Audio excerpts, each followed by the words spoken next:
There's a moment, usually in your late 40s, early 50s, and it hits you. And it's a little bit unsettling. And you realize that you've spent decades on things that didn't really matter. And at this stage of life, time feels different. It's not unlimited. It's tangible. You can feel it. So today, let's clean house. These are 7 things that are a total waste of time and energy, especially for us Gen Xers. Okay, first one on the list is over-researching every purchase. I mean, Gen X, we love research. Back when reviews really mattered. But now, not so much. Between the fake 5-star reviews, the angry 1-stars, the biased promotional reviews, it's kind of hard nowadays to know what's real. And yet, we can still find the urge to fall into that black hole of spending 4 hours researching a $200 vacuum, comparing specs, watching side-by-side comparisons of them, on YouTube. I say all of this because I am totally guilty of this one. It feels productive. But at this stage of our lives, 1 hour of our time is worth a lot more than saving $10 on an item. And today, let's be real. A lot of the products that we buy, they have planned obsolescence built into them. They are meant to almost be replaceable, disposable. As a kid, I remember when vacuum cleaners would last you 20 years. You'd buy parts for them and belts and, all this stuff. And now you're lucky if the plastic doesn't break within 5 years on them. So it's probably prudent to stop wasting a whole lot of time on products that are meant to not last and are meant to be replaced anyway. Now, the second huge waste of time is not using your paid time off. Now, when I first heard this years ago, that people were actually letting their PTO go or not using it, I thought that had to be a joke. I mean, I have never, ever let PTO go unused. Now, I'm not a CEO or VP of operations. Maybe it's different up there, but if you're stockpiling your time off or you're afraid to use it, PTO is perishable. I mean, what if you lose your job? Does that stockpile you've been building disappear? Then it's too late to realize that your devotion wasn't mutually felt. We were the generation called the latchkey kids. We were raised to just figure things out.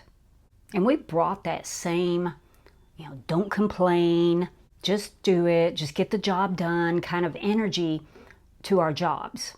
But stockpiling your PTO, that's not a badge of honor anymore. It's a liability. And if you're not using it, be honest about why. Is it fear? Is it guilt?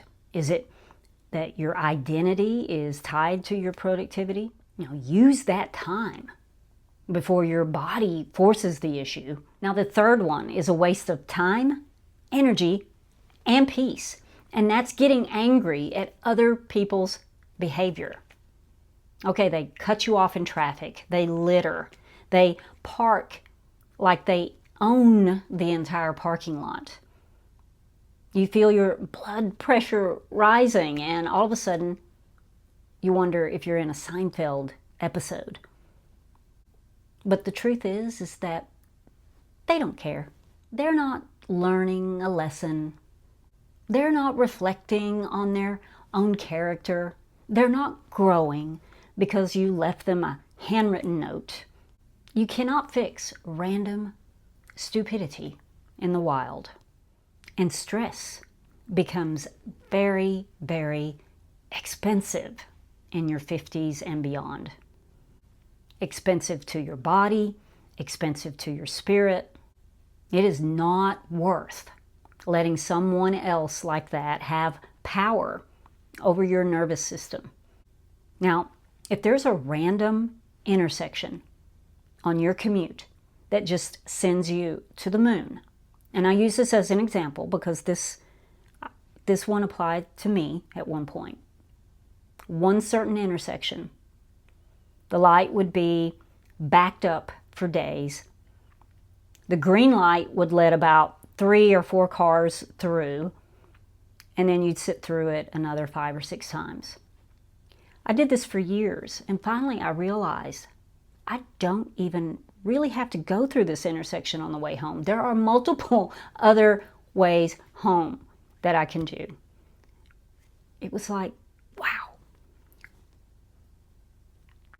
It was life-changing.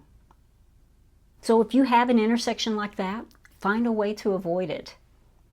Now, if seeing litter everywhere irritates you, here's a DIY Gen X solution. Just bring a bag with you on your walk and clean up just your corner of the neighborhood. It won't fix it because the litter will be back in a few days. But I promise it will improve your state of mind. Okay, number 4 is trying to impress people. What a waste of time. Why are we still buying things to impress people we don't even know? Why are we still saying yes to events that we dread? Why do we have more in our driveways than in our retirement accounts? As if we're the generation that's been invisible anyway. So why are we trying to suddenly be seen by people we don't even like or know? And I use this point in my financial and retirement videos all of the time because of the money that we spend. But this is a huge time issue too. You're 50-something, maybe 60-something. Time is quickly becoming more valuable than money. And authenticity, it carries way more weight than being impressive. And energy conserved equals freedom gained. Number 5, big O, time waster. Fixing people who don't want to change. You probably figured this one out decades ago. So why are we still trying? Digging in with steely determination that you're going to save someone from themselves. It's futile at best and a massive waste of time and energy at worst. Now you can offer advice if they ask for it. You can offer support, but you cannot Dr. Phil someone into changing. What we realize in midlife is that not every problem out there is ours to solve. Number 6 is waiting for motivation. Now here's the midlife secret. Motivation, it's unreliable. It shows up randomly, it disappears randomly, and yes, intrinsic motivation, it's very powerful. But motivation is still an emotion, and emotions, they need backup plans if we're going to rely on them. When you're tired, stressed, when the weather is bad, when no one is watching, motivation fails a lot of the time. But discipline doesn't. Discipline is more structural. It's habit-based. It's identity-driven. It will carry motivation across the finish line. So if you've just been waiting to feel like it, to do whatever it is that you really want to do, stop waiting and build systems that evolve into discipline. And number 7, now there's no bigger time waster than waiting for the perfect time. Whether it's to travel, whether it's to start something, whether it's to change direction, or whether it's to prioritize your health. Now I know this one well. In my late 40s, I wanted to travel badly, but I couldn't find anyone I knew that wanted to go. After a few years of waiting, I finally decided I'm going alone, and I'll take a selfie stick. And that was the best decision ever. The same thing with starting this YouTube channel. I could have started this channel years earlier than I did, but at least finally I did start.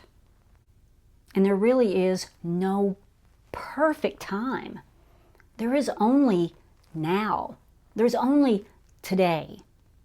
And maybe you've lost some years to waiting for something or someone. I have too. But we've still got today. Whatever is standing in your way, just stand taller and stronger. You know, all of this could also be applied to knowing when is the right time to retire. You're waiting for the perfect time. And I know it can be hard to pull that trigger. But just remember that time is the most precious asset that we possess. Now here's the reality. You can rebuild savings, you can pivot careers, you can fix mistakes, but you cannot recover years spent angry or overthinking or proving or waiting. So stop spending time and energy on things that drain you, that annoy you, or prove absolutely nothing. If this video today even gave you just a little bit of mental freedom, please hit the like button and share it with another Gen Xer that's ready to stop wasting time. And if you want a little bit of nostalgia mixed in with some life lessons learned from our original training grounds, the 1980s, watch this video next. How the 80s taught us to live better. I've linked it right here. I'm Sherry, and this is This Gen X Life. I'm so glad that you hung out with me today. I hope you have a great week, and I will see you in the next video. Bye. I'm going to go with that.